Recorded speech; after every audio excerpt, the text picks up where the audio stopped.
Today we're going to talk about an unusual aspect of the multifamily market, which is the kind of the missing middle. There's a problem here where some demographic groups are kind of being left out of the marketplace. And with me is Patrick Winters, AIA Lead AP.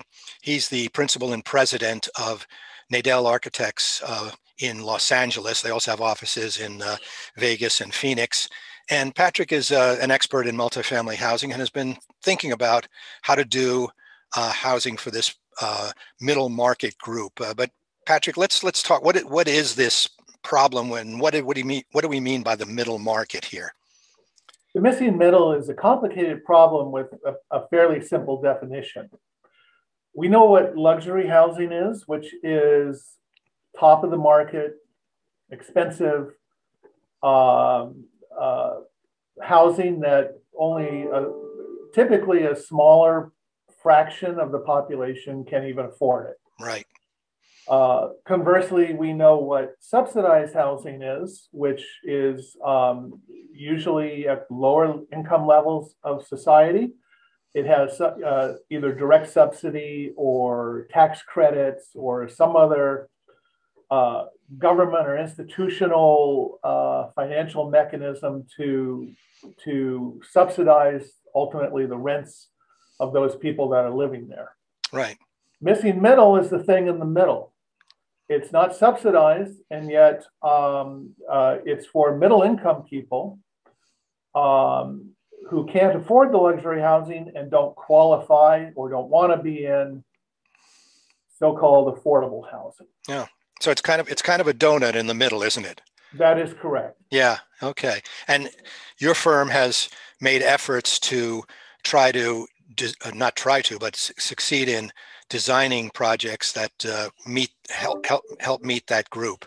So let's talk a little bit about some of the design elements that you've introduced to enable the thinking and the planning and design of that. You start off. I've read some of your stuff, and you examine the site and the community. That's kind of standard things that would be done with most projects. But one of your first points is design from the inside out. What does that mean? When it comes to housing, it's arguable that the most important, or one of the most important things, is the unit itself and the experience of the unit. What kind of living environment are you giving to the tenant whose home that will become? Mm-hmm. The building as a whole, the massing, the way it looks, the agglomeration is an assemblage of these units. And that assemblage is probably best determined from starting with the granular level, with the interior experience of the unit, and deciding what that is like before you decide what the exterior image of the building is like. And that's been made even more prominent with what we've had in the last year with work from home and all that has gone on with that, isn't it? 100%. Yeah. Mm-hmm. So design from the inside out. You also talk about testing your assumptions, trying a couple of major ideas and keeping the plans kind of rough for a while. Could you talk about those points? Yeah, I think this goes across any intellectual endeavor, actually, not just planning, and certainly not just planning for housing. Right. I think it's better, in my opinion, and in my experience, to quickly blue sky a number of different solutions rather than too quickly focus on a presumed solution. Mm-hmm. Sometimes even the solutions that are bad and tested and shown to be bad give you valuable information that you need to know. I think that the end result is typically better as a process of editing. You know, when you look at the Latin root of decision, it has to do with incision and incising and cutting. Mm-hmm. And it comes from that concept of if you have a plant or a tree and you have many different branches, decision-making process has to do with cutting off those branches that are not going to be the most fruitful. And that's exactly what I think you should do in any creative process. Yeah. And you're an advocate of taking those assumptions and then getting down to the simplest solution, the thing that not necessarily the simplest, the most appropriate. Most appropriate. Okay. You there's a point obviously where the client's involved in the beginning and hiring you and getting bringing in the construction firm and all that, but you believe it's important to get the client back in at a certain point. What is Early. that point? Yeah, early, right? Okay, yeah. Look, I think that this is this business that I'm in is a collaborative business. We can't do it alone. Great buildings come out of great clients, and in an ideal world, and it's on the responsibility of the architect to try to make this an ideal process, partnering with that client early to really be a collaborative colleague in identifying what is appropriate. What's appropriate? What's appropriate to me may not be what he thinks is appropriate. This is a we, not a me exercise. Do you bring the contractor and key engineering? I don't know if you do your own engineering, but do you bring other AEC firms in early as well? Early at the correct time. We don't do our own engineering, but I think in particular to get a contractor or a cost estimator in early is often a very important part of the decision-making process. Right. If you've got everything all worked out and then you're giving it to your partners, they don't have any input into the decision-making, and it's too late. Right. It's Absolutely. often too late.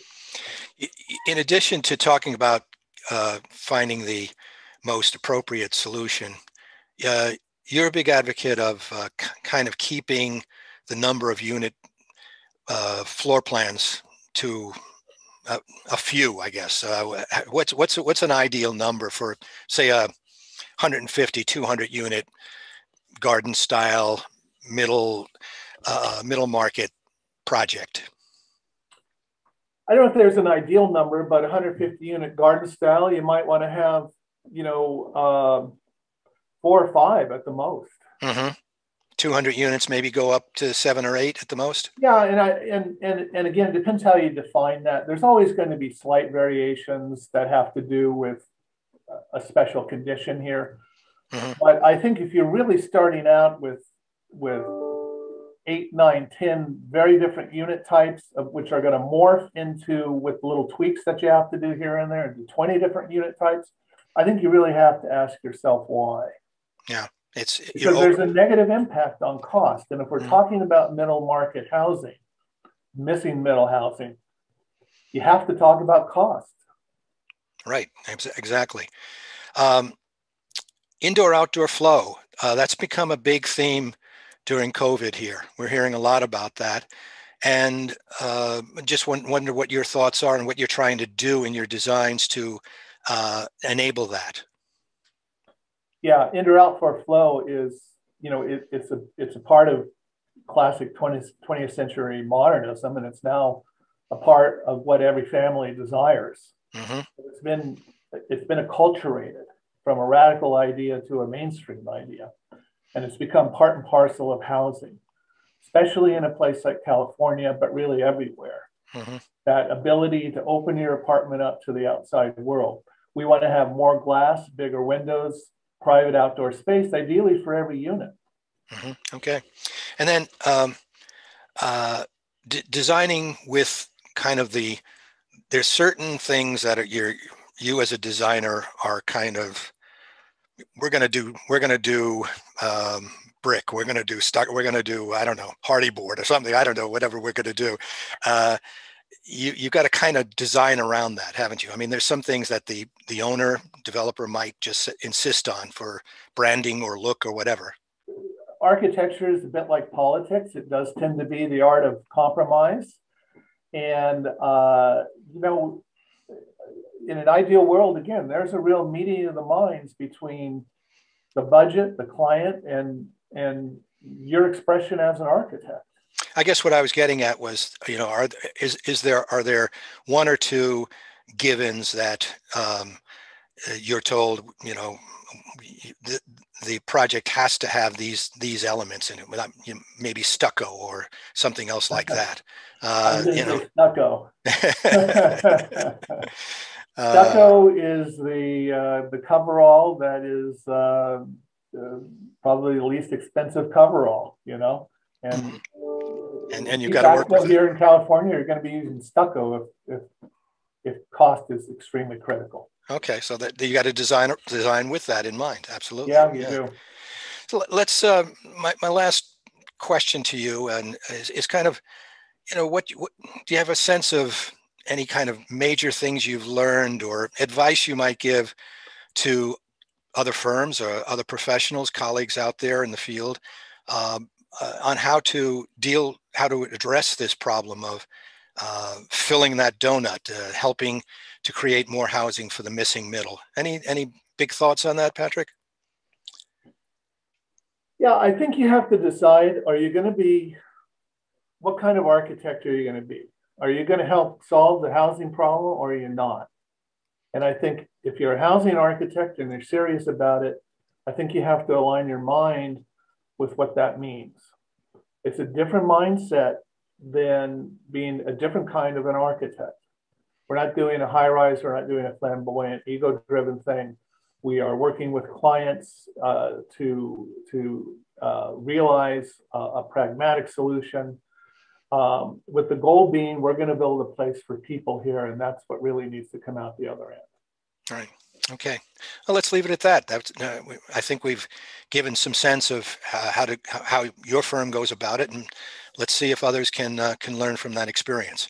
I've been talking with Patrick Winters. He's the principal and president of Nadel Architects, headquartered in LA with offices in Vegas and Phoenix. And thank you for your time, Patrick. Thank you very much, Robert.